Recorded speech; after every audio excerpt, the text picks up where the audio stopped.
Elena, is Mr. Blinkhorn in yet?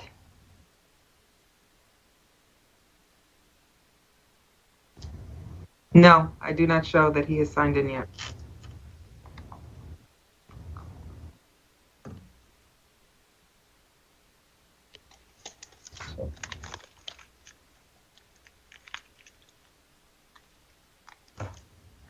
All right, well, I do like to get started on time, and we're a couple of minutes late, so I will go ahead and get started. Good morning, everyone, and go Bucks. Yes. I'm still trying to wake up here. I know, it was absolutely amazing.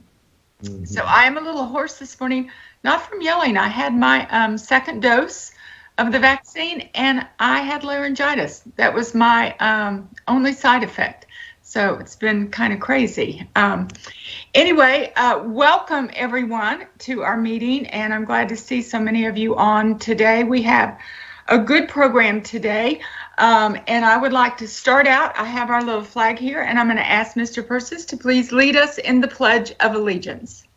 All right, if everyone would just keep their mics on mute, and I will unmute mine here. Yeah, okay, here we go.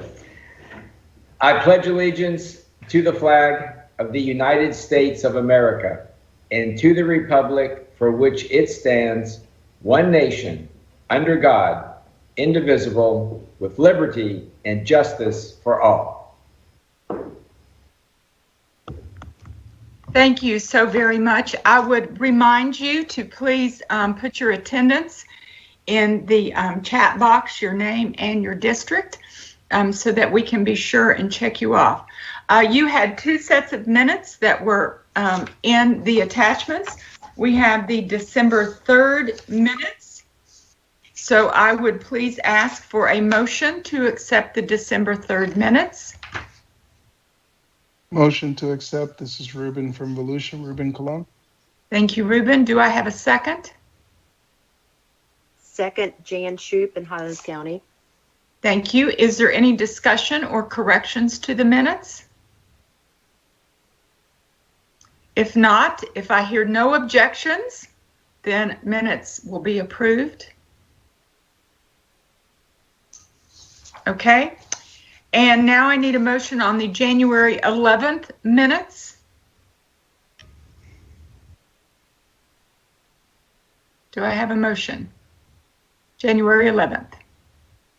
Motion to approve, Ruben from Volusia. Thank you, Ruben. And a second?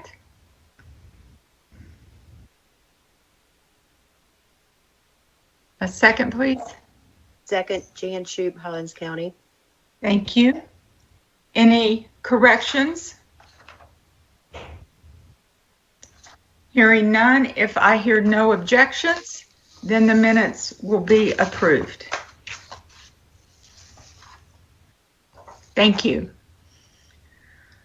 As I mentioned at our last meeting, as we began each of our meetings, I would like to highlight for about 10 minutes a program in some of your districts. So I have started that highlight with Marion County School District, Finding Your E. And I would like to introduce to you Mark Vianello, who is the Deputy Superintendent of Marion County. And I hope Dean Blinkhorn is on. He is the Director of Education for our Chamber of Commerce, which is Chamber Economic Partnership. We have had a tremendous partnership. I think you'll be excited about what we are doing with Finding Your E. So if all of you will please mute. If you have a question for Mr. Vianello or Mr. Blinkhorn, I would ask that you put it in the chat. And Elena, wave your hand. Elena, that's Elena Martinez Lopez, and now you have a face with a name. Elena will keep up with our chat. So Mr. Vianello, I will turn it over to you. Yes, ma'am. Good morning, Ms. McCall, and good morning, everyone. It's a pleasure to be here.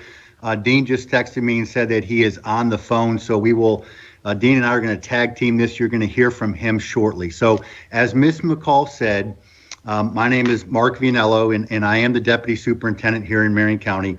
Let me share a little bit about my background. I've been an elementary principal. I've been a high school principal. I've been an executive director of 2 very large district departments, both student services and CTE. These experiences have shaped my thinking and helped me realize that our career planning guide, which is only a few years old, it's going to be best practice, and it's something that is already making a difference for our students, but also it's making a difference for our community, and you're going to hear a little bit more about that from Dean shortly. So I'm excited to share this. Before I get into the what of our career planning guide, I want to spend a few minutes and talk about the why. You always have to start with the why, right? Why is this so important?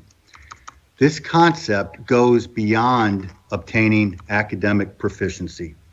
It goes beyond making learning gains. It goes beyond graduation rates. Now, I want to be clear. Those are all extremely important data points. We have to move the needle in all of those areas. There's no question about that. That's a reality within our current system, and more importantly, it's the right thing to do.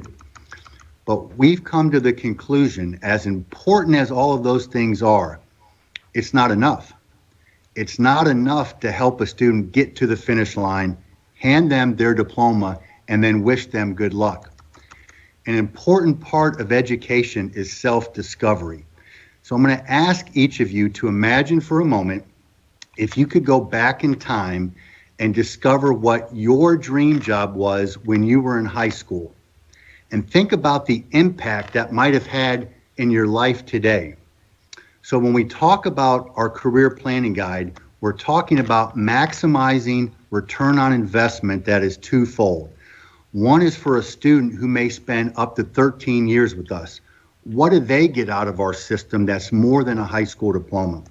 And the second is a return on investment for our taxpayers, our community and state, who literally are spending right here in Marion billions of dollars to help educate each graduating cohort. So that's a little bit about our why. Our career planning guide helps provide a good return on investment for stakeholders, both students and the community, and I hope that makes sense. I hope that resonates. So now let me transition into the what. The goal of our career planning guide, it's simple. It's for all of our students, 100% of them. All means all, right? Every student leaves with a well thought out, coordinated plan so that every student is turnkey ready the day after graduation to pursue what they've decided is next. Our process culminates in each student selecting an E, as Ms. McCall said, and we have 3 of them: employment, enrollment, and enlistment. And there are checklists or guiding steps along the way to keep the student focused and on track. At the heart of our plan is My Career Shines. You might have heard of it. This is a free resource available to all districts throughout the state. Now, I'm not promoting My Career Shines. There are other tools out there, but it's what we use and it works for us and it has the right price tag. It's free. So let me take you a little deeper there. My Career Shines has a series of 3 different interest inventories. Dean and I took this a few years ago and they were pretty much spot on for both of us. These inventories help a student discover their interests and then matches their interest to a post-secondary institution and shares how much this schooling should cost. And it allows the student to see what the salary is for a particular job and what the job forecast is around the state and around the country. It also helps the student set up an e-profile where they can build and share their resume electronically. It's almost a one-stop shop for career exploration. And the best part of it is, as I mentioned, it's a free resource provided by the state. Now, I mentioned checklists, so let me take you a little deeper with those. For grades 8, 9, 10, and 11, we have a separate checklist. Then for the senior year, a student has their individualized e-checklist. These checklists are designed to give guidance. They remind students of the importance of things like good study habits, when it's time to take certain tests, different ways to explore and select choice programs available to them around the district, academic programs like IB or ACE, or military programs like ROTC, or CTE programs like culinary, logistics, or automotive. Remember, all means all. Every student fills out this checklist.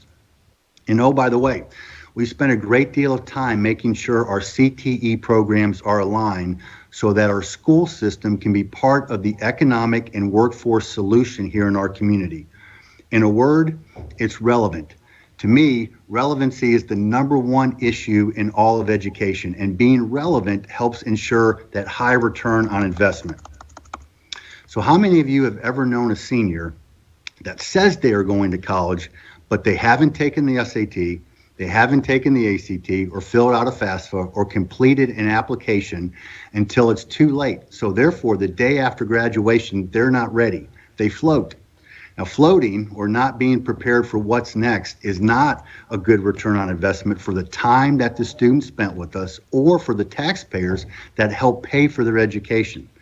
So just identifying an E isn't good enough. The checklist helps ensure that the student stays on track so that they are turnkey ready and prepare for whatever they've determined is next for them. So finally, before I turn it over to Dean, let me make one more point. You might be thinking, Mark, this sounds good, but the state unfortunately doesn't test career planning. So if you have that concern, I ask you to ponder this. The research is very clear. To move student achievement data, we have to have high quality tier 1 instruction that is aligned to the standard. But let's take that a little deeper.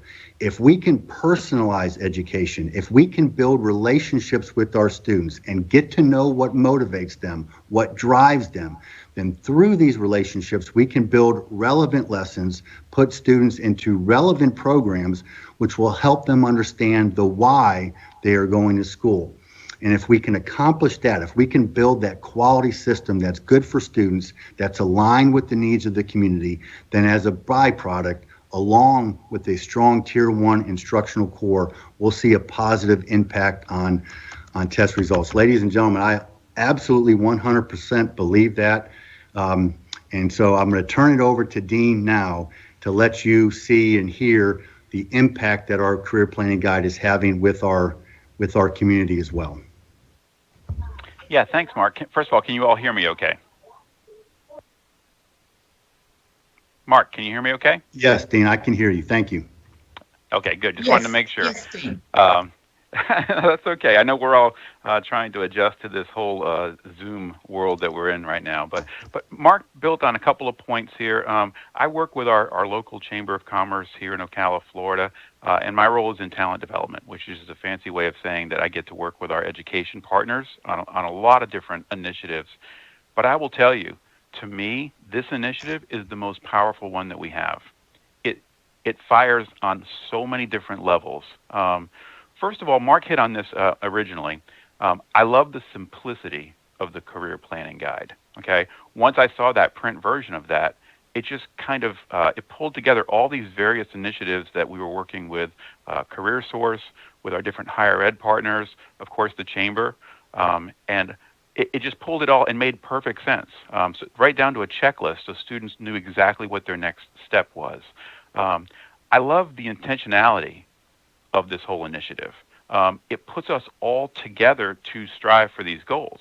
So instead of us all working in our individual silos, which is so easy to do, part of my initiative here at the CEP is to get people out of those silos. But I love the fact that it's personal, okay? These are not just, arbitrary students. They're not seniors. They're not students at Lakeware High School. We know their names. We know exactly what they've chosen. We have their contact information. So for me, I think this is a really powerful thing because it brings together all the people I work with all the time, right on down to the guidance counselors, which I don't typically work with on a regular basis. But we have our guidance counselors, our higher ed partners, our schools, our military personnel, and then certainly CareerSource and the CEP on the job sector. So that's what I love about this. I love the fact that the simplicity allows us to scaffold these programs for each school. It also allows us to target things and build things as we go through them. Now, Mark did allude to a couple of things. One, the basis of it is My Career Shines. It totally nailed our profiles, and so I think that's an exciting thing for a student is we are sharing something that we believe very highly in. It's not just the latest educational fad. This thing is a very powerful tool, and certainly the price is right now. But it doesn't matter what program you use. I think you'd be happy with those kinds of results. But it allows us to build on some things. And obviously, COVID has affected us at the end of last year. It's still affecting us right now. But I feel like for Marion County, our plan is in place right now. All of our partners are engaged right now. And we know we're in this for the long haul, and so we are more than happy to wait out the current situation so we can dive back in and really see where this takes our district in some really exciting ways that we have.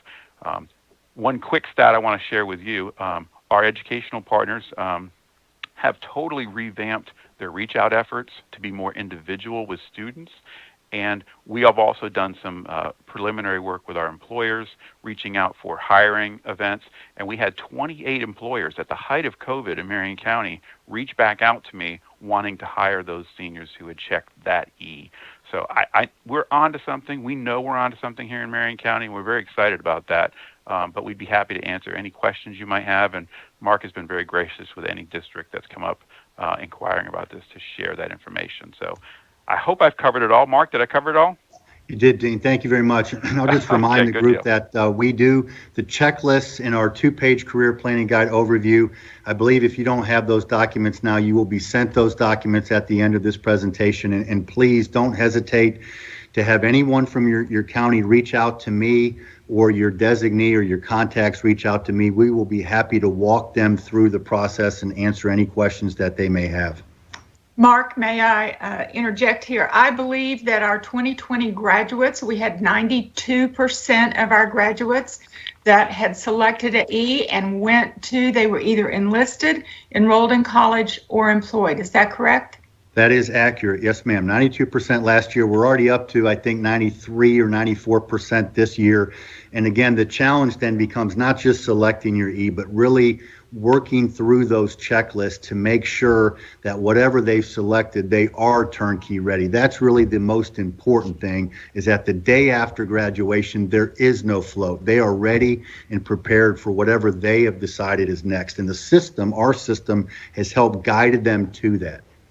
Thank you. And the other thing that we do, that we started a couple of years ago, is not only do we have a signing of our athletes that are going to school, but we have now started, our businesses have a signing night where these students, who have many of them interned with them, they are now signing for full-time employment. So it really does work. You will have all of the attachments to this. If you have any questions, I will give you Mark and Dean's contact information at the end of the, I'll send it out, I'll put it in the chat and have Elena send it out. Are there any questions before we move on? It truly is, I know that was short, but just a little bit of a taste of our 3 E's. Thank you, Dean. Thank you, Mark. Thank you, Mrs. McCall. Thanks, Beth. Nice to meet everybody. At this time, I would like to ask Pam Gould to please introduce our guest speaker. Pam. Good morning, everyone. It is a pleasure to introduce what I think is one of our treasures in Central Florida, which is Dr. Sean Snaith. I always enjoy hearing his forecasting and his thoughtful analysis, but let me tell you a little bit about Dr. Snaith. He's the director of the University of Central Florida's Institute for Economic Forecasting and nationally recognized economist in the field of business and economic forecasting. He's won multiple awards for his accuracy, which is why it's so much fun to hear him, because more often than not, he is accurate. And he's often interviewed an international, national, and regional media, including, the Wall Street Journal, the USA Today, the New York Times, the Economist, a few things that we recognize in the world as go-to places. But I think what is best about Dr. Snaith is he makes something that could be mundane fun. So with that, I'm going to turn it over to you, Sean.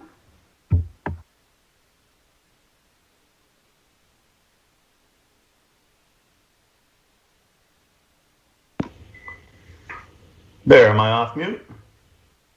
Okay. Well, thank you, Pam. I guess, as they say, one person's trash is another person's treasure. But thank you for the kind words this morning, and thank you for inviting me to participate in the meeting. So I'm going to share my presentation here. Okay. I'm hoping everybody can see that.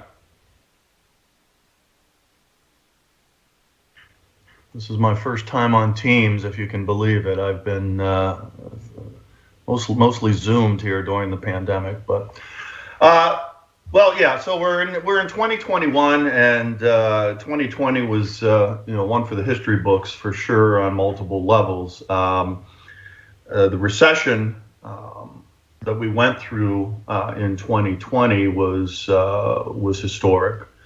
It shares some similarities with the 2008-2009 recessions. There are also some very important differences that matter in terms of where we go from here and how this recovery is going to proceed. Now, I used to call the 2008-2009 recession, which is commonly referred to as the Great Recession. I used to refer to it as the recession of a lifetime. But apparently I lived longer than I thought I was going to, because the 2020 recession was actually more severe in terms of its depth, or in other words, how far GDP or output in the economy plunged during the recession. So the 2020 recession now is the worst recession since the Great Depression. And it's historic for a variety of reasons. One was really the nature of its origin. Most recessions typically come from within the economy. There's some sort of flaw or overheating or weakness in a part of the economy, and it starts to spread and erodes confidence and slowly brings an expansion to its end. Or sometimes if it's big enough, there's an external shock, a currency crisis, something along a terrorist attack, war, that can knock the economy off its rails. But we didn't have those things per se. We had this pandemic, which COVID-19 in and of itself, would it have pushed the economy into recession? Maybe, but it certainly wouldn't have been as severe as the recession that we've experienced. And because the nature of this recession was in many ways self-inflicted. It was the public health lockdowns in March and April, that just effectively plunged us into this recession. We decided to close down the so-called non-essential sectors of our economy, and so instantaneously those businesses were no longer, producing and selling goods or services.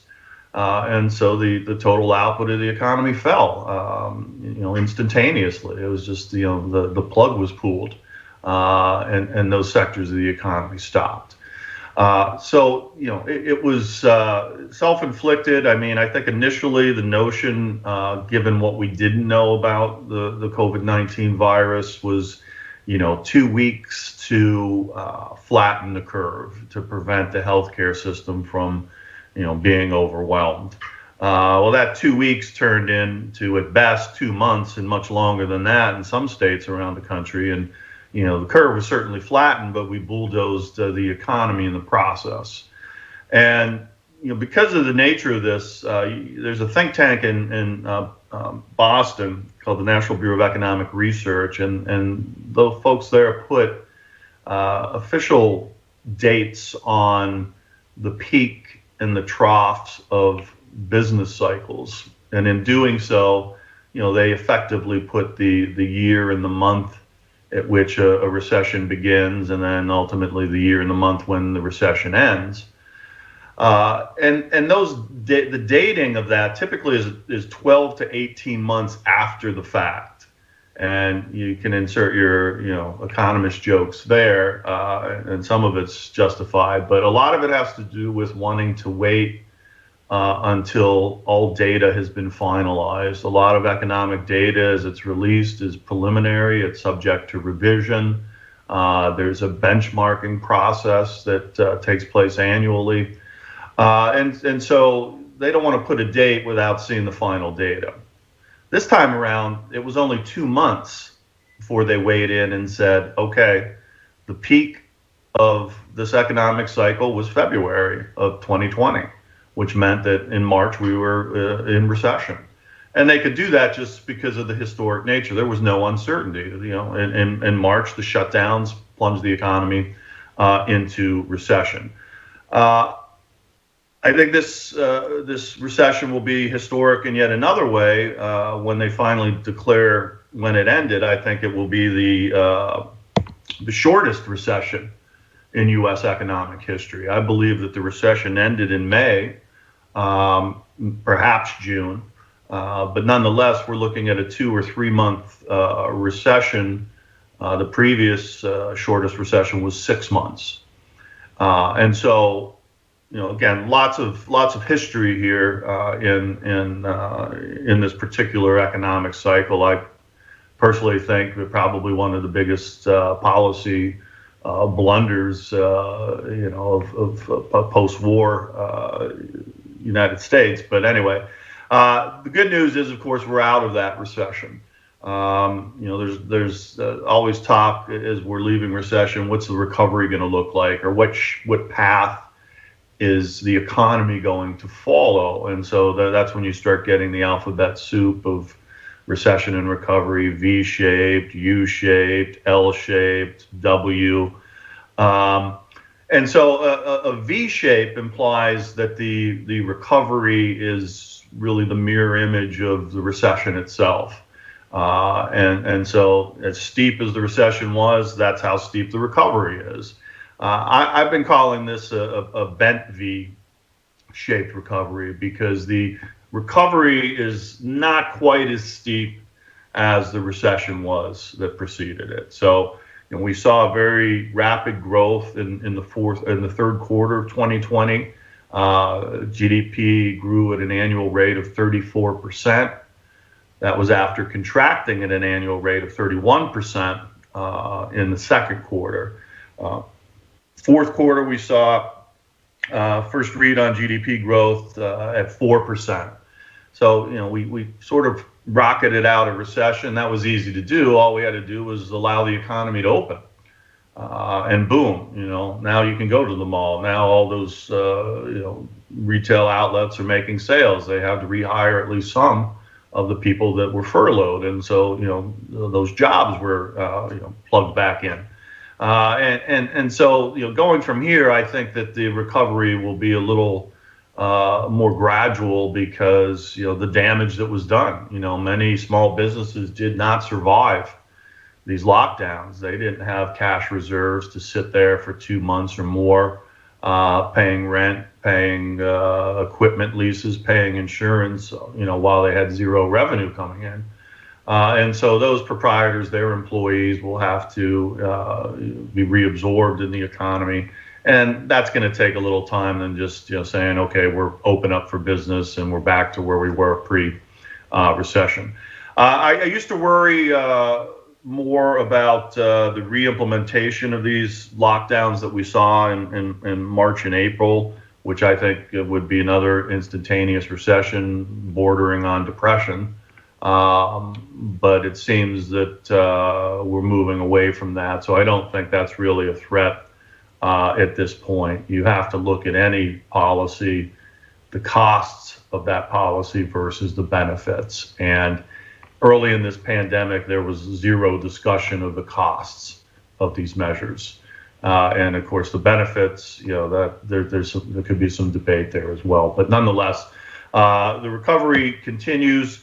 If you look nationally, this is payroll employment. You could see this, just historic drop off instantaneous drop off as those lockdowns hit in 2020, and then a pretty sharp jump as things started to open back up. And you can contrast that to the 2008-2009 recession. A lot of jobs were lost there as well, but it was a much more gradual thing. The labor market tends, in normal circumstances, to lag behind the economy. That is, when the economy starts to slip into a recession, businesses don't immediately, as their first reaction, start laying people off. They wait and see, was this just a bad month, a bad quarter?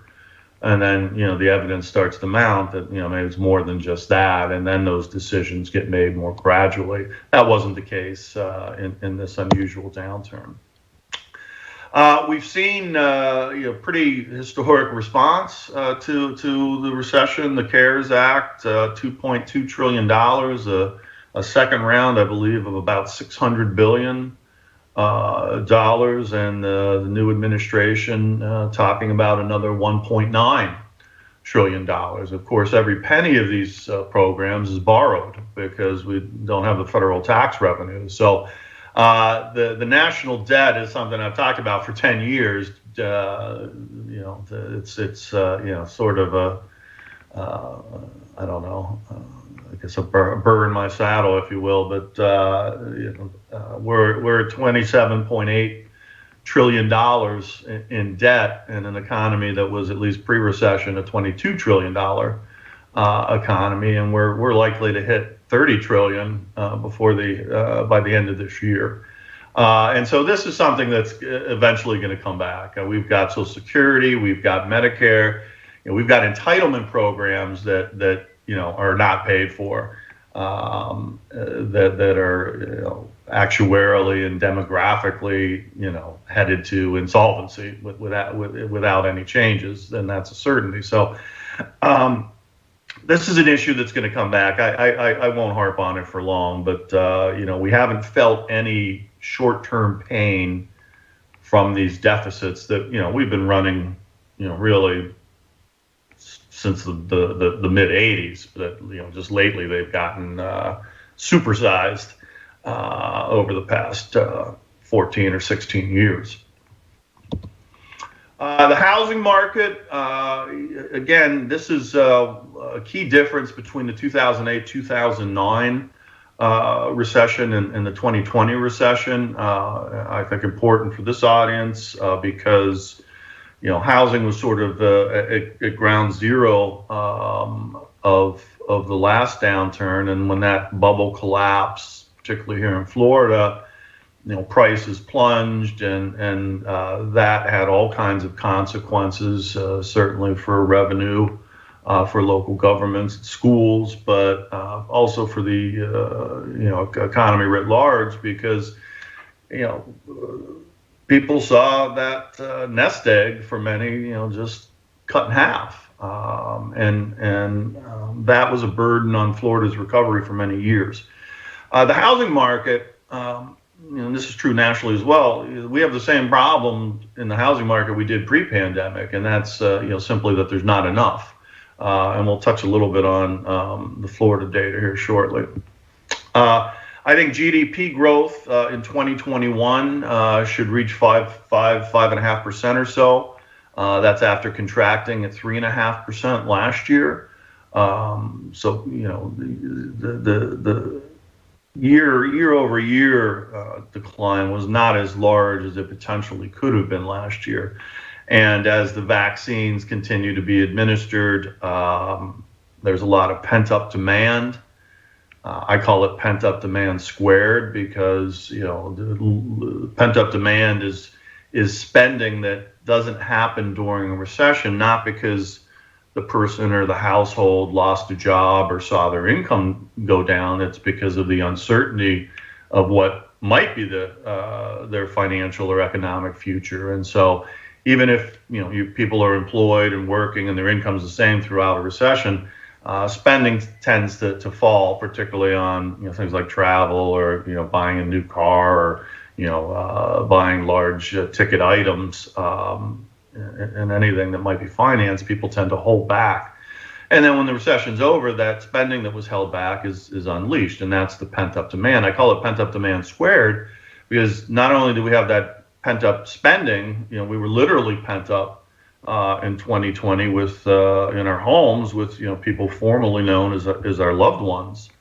and so there's a real desire for that, to get out and to get back to normal and to do the things that we did pre-pandemic. And so I think consumers will, sort of lead this charge as we go through 2021. And as the vaccines are more widely distributed, any sort of residual fear factor from COVID will begin to fade. What about Florida? Well, as you might expect, we took it harder in terms of the recession than the national economy did, and that is, of course, because of what happened to tourism. I know here at the Orlando International Airport, passenger traffic in March and April was down 97% versus the previous March and April. So, I mean, essentially, shut down. And so tourism was extremely hard hit in an unprecedented way in Florida, and that really impacted the state's economy as those industries and those industries that are indirectly tied to tourism, took a very severe hit. I think the bounce back in 2021 is going to be quite strong. Again, I think the tourism sector, while it was in an incredibly deep hole, will be catalyzed by the vaccines and the rollout and the administration of those vaccines. I think we saw indication over the holiday season here in Central Florida that even without the vaccines being very widely distributed, people were ready to travel and willing to travel again. And so, the Orlando International Airport was the busiest airport in the country over the holiday season, although, passenger traffic was still down 42% versus a year ago. But, contrast that to the 97% in March and April, and you can see that, people are anxious to get back to our pre-pandemic ways. As I said, the housing market in Florida really was not impacted by this whole recession and pandemic. I mean, there was a couple of months in March and April where people didn't know, should I list my home? Can I go to an open house? How does this, how does this transpire in the midst of a pandemic? But that was sort of quickly sorted out, and the problem that we have in the housing market in Florida is the same one we had pre-pandemic, and that's there's simply not enough.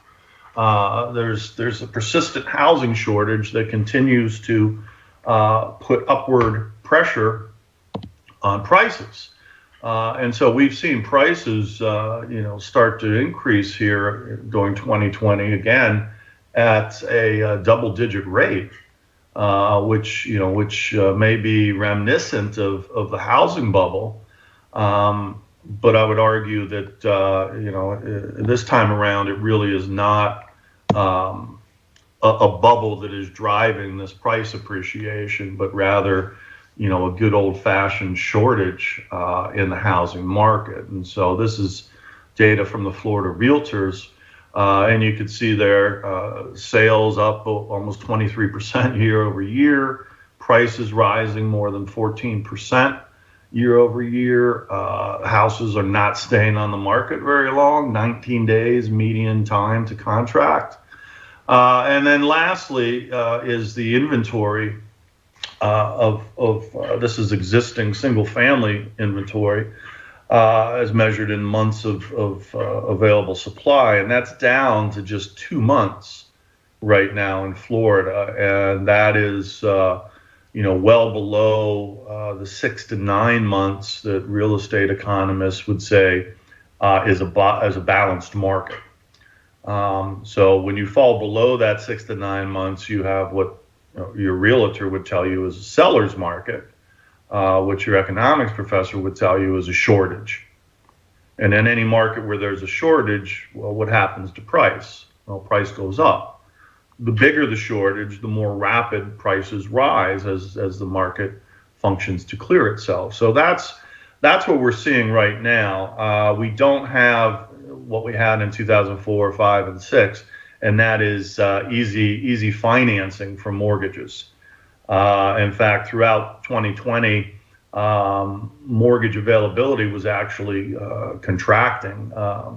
Terms were getting tighter in that market. So these are well-qualified borrowers who are taking advantage of, historically low mortgage rates.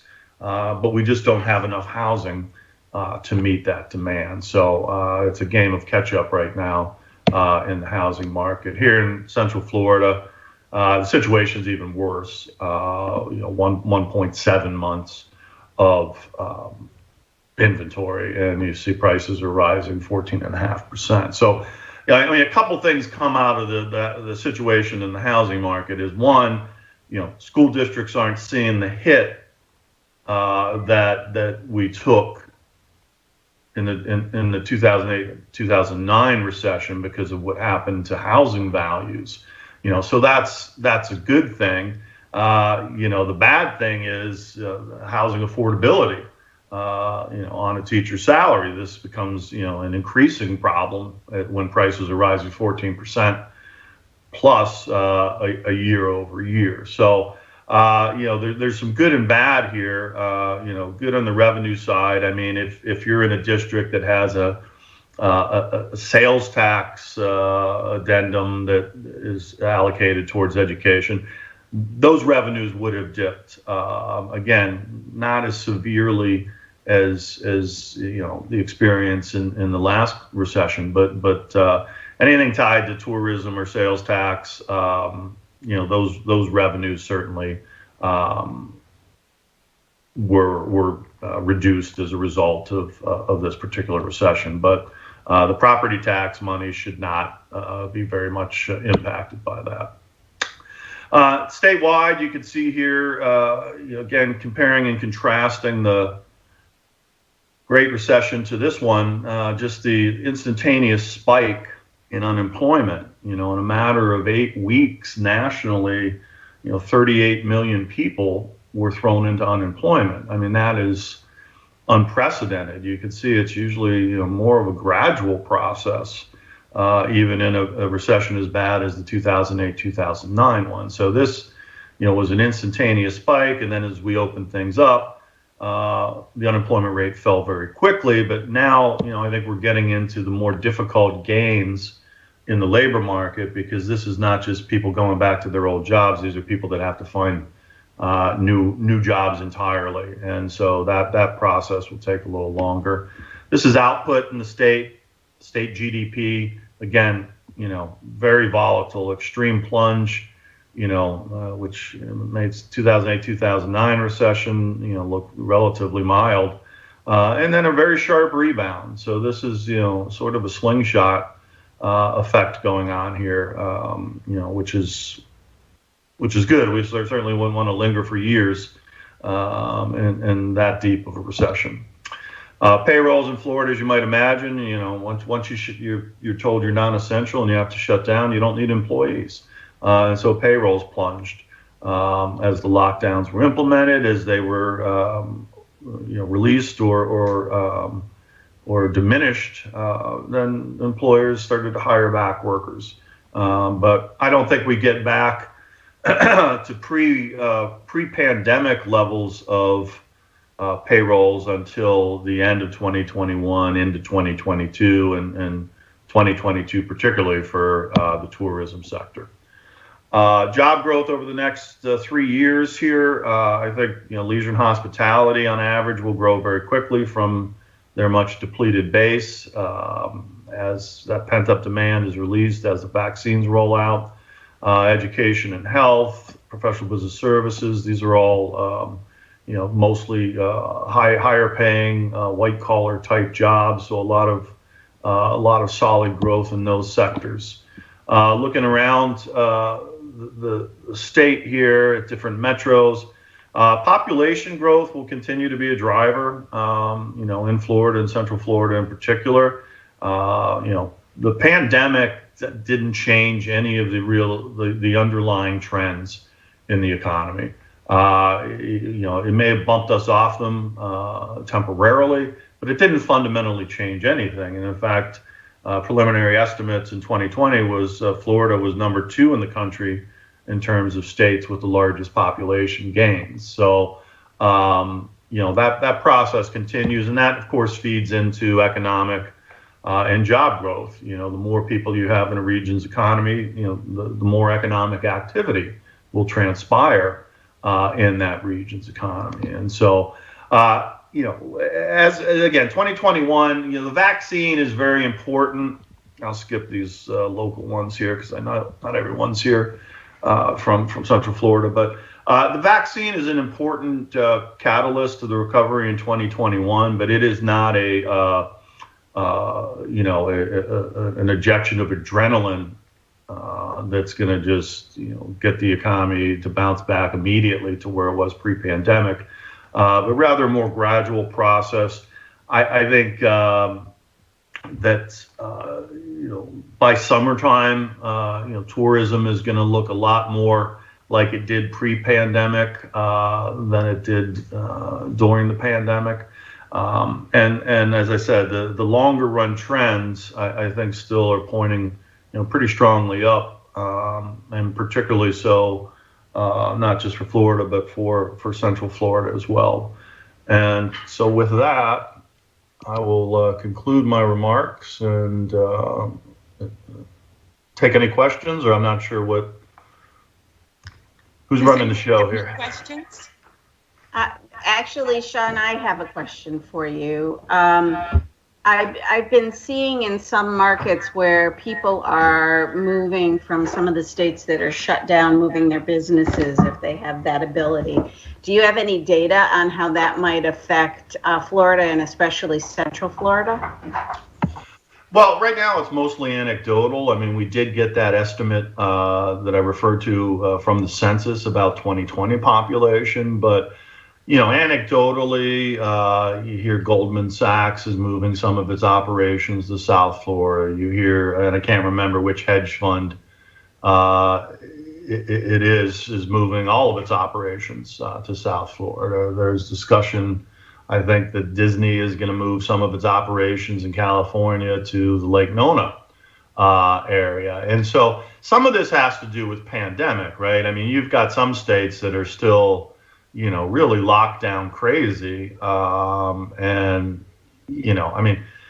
Why live in New York City if you can't go to the theater, or you can't go to restaurants, or you can't go to a bar and pay that kind of rent and those taxes when you can, go somewhere else, work remotely, and enjoy all those things that are being deprived from you. So that's part of it, but I think there's, again, the bigger trends here at place. A lot of these states are in real fiscally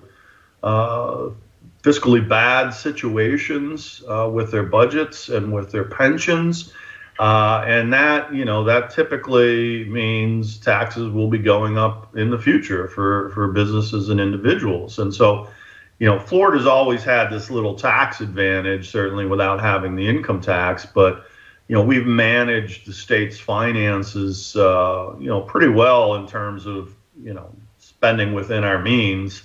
You could argue if our means should be expanded, but and that I think that's attractive, and I think it will be it tilts the table a little further even in Florida's direction in terms of the tax environment.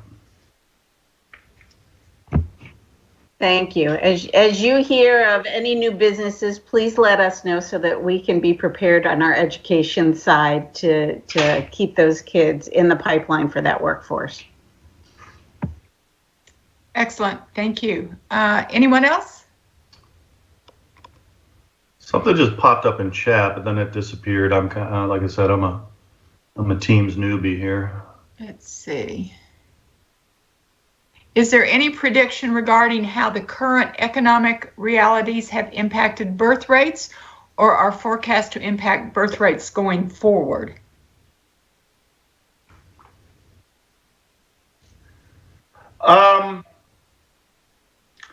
Again, I think the trends are unaffected by, COVID-19 is a transitory event, as much as it's consumed our lives, 5-10 years from now, it's going to have very little meaning and very little impact. And so, birth rates, I don't know. I don't know if divorces went up during the pandemic because people were locked in together, or they started making more babies. I don't know. I didn't make any myself, but I think birth rates, typically are on this downward trend. And this it's called the demographic transition, and it happens in countries as they progress from being less developed to more developed. And there's a variety of reasons. You don't need as many children in more developed economies, and agrarian or less developed, you need workers for the farm. Not all these kids are going to survive. So, you need backup kids for the kids that might not, make it to adulthood. But then as incomes rise, there's a variety of factors that pushes down birth rates, and certainly we're at or below the replacement rate in the United States, and so that's why immigration is a really important component of sustaining population growth, which as we just mentioned a few moments ago, is the flip side of the coin, and the other side of which is economic growth. So I don't think I don't know what temporary dynamics played out with birth rates because of the pandemic, but I know that the longer trends are not going to be changed by this. Those are really economically driven. Thank you. Anyone else? Sean, we want to thank you so much for your presentation today. Some good news on the horizon, I think, and we know that a lot of people are moving to Florida in the housing market, and affordable housing, of course, is always a question as well. So thank you. Yes. No, well, yeah. I know you're trying to get rid of me. No, I'm not. I can see it in your eyes. Yeah.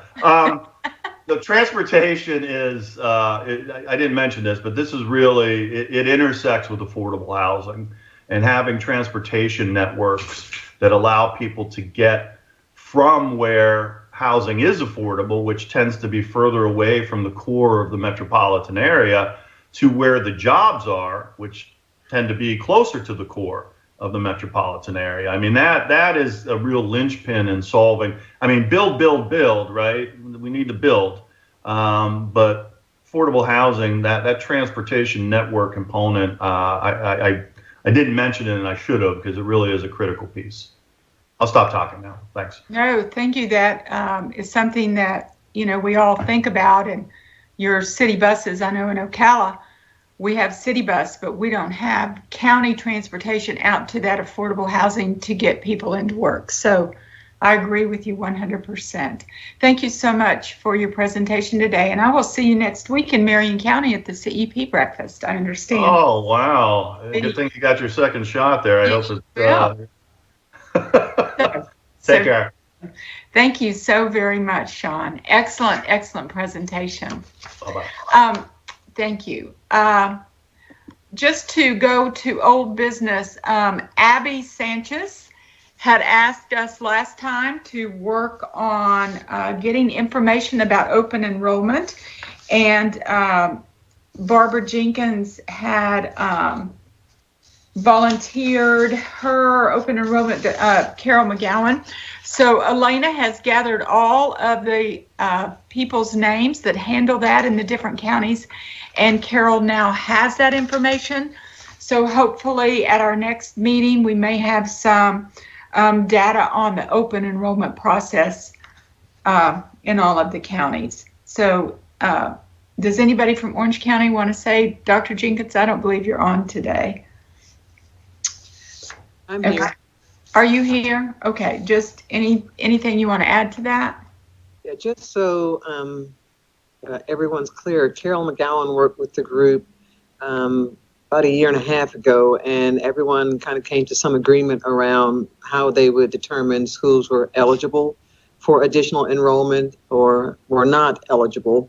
She doesn't see any changes in that going forward, but she was going to touch base with the group just to see if there were any concerns. But as far as she knew, the agreement on what determined a school eligible for additional students had already been agreed upon. And she was looking into, I think there were some questions around the technology tools that districts were using. And so she was touching base with her cohort around those issues. But essentially, no changes around open enrollment and what makes a school eligible. Okay, thank you so much for that. I have no other old business. The new business would just be a roundtable if anyone has any announcements at all that they need to make at this time. Hey, Beth. Yes, Carl. Is anybody on from Seminole County today? I didn't see anybody from Seminole today. I was wondering if anybody knew. I know Dr. Griffin, superintendent from there, is going to be retiring soon, I believe. And just thought it would be great just to have him on one of our, maybe the next meeting, or just, to have him on before, I think he's retiring before the end of the school year. So okay. Just would like to have him. He's a great guy. And sure, we'll invite him and have him next month for sure. Yeah. And I know they're in the superintendent search now, I believe. Yes, I believe so. I didn't see anybody from Seminole County. All right. And just also next month, Beth, are we still scheduled to have Mr. Dietzen from Tallahassee? Is that still the plan? Yes. Carl, would you talk a little bit about what next month's meeting will entail? Yeah, and I don't know whether John Noble, is he on today, but from Osceola. I do know that last year we had Leonard Dietzen, attorney at law's offices are in Tallahassee, and he was scheduled to be at our March meeting. I think it was March or April. Anyway, of course, we all know what happened then. So he wasn't able to come, and but we do have him scheduled for next month. And Mr. Dietzen appears to be one of the leading state experts on the issues dealing with medical marijuana, the use of it in school districts, the use of it by staff, the use of it by students. How do we navigate through this as it's becoming more and more popular? So just a few safeguards, and he can tell us, also bring us up to date on some of the cases that they've already had in regard to this. So I think it's timely. It's very, very interesting, and we're still on, I believe, to have him March. So that would be, I guess, March the 8th. Yes. March the 8th at 9 o'clock. Thank you, Carl, very much. And also, I'm seeing some notes in the chat about working with your local health department to try to get at least your 65 and over employees vaccinated. We have been successful with that in Marion County in working with our local health department. That happened last week for us. So if you have not reached out to your local health department, I would suggest that you do that, because it's been very helpful for us. They also have told us that as soon as more vaccine is available, that our school system, the rest of our employees, will be a top priority to them. So making that relationship and reaching out to them, I think, is probably your best avenue of getting your employees, especially those 65 and older, vaccinated. So, Mara, thanks for sharing all of that. Anything else? Okay. If not, everybody stay safe. Hopefully, the vaccine is rolling out. I know in some communities it's going fairly smooth, and in others not quite so much, but I think we will all figure that out. And Sean's presentation leads us to believe that even though it's painful at this time, that recovery is there. So thank you all so much. It is 10 o'clock, so we're just a little bit after 9. We will meet again next month at 9. You heard about the speaker. Again, we thank Mr. Vianello, Mr. Blinkhorn, and please be looking for all of those attachments. Our 3 E's is working very well in Marion County, and we're very willing to share that. So their contact information, plus Elena will be sending attachments on our career guide, and their checklist and all of that will be going out. Again, thanks, Sean, for speaking as well. So with that, everybody have a great week, and we'll see you in March. Good meeting. Thank you. Bye-bye. Bye.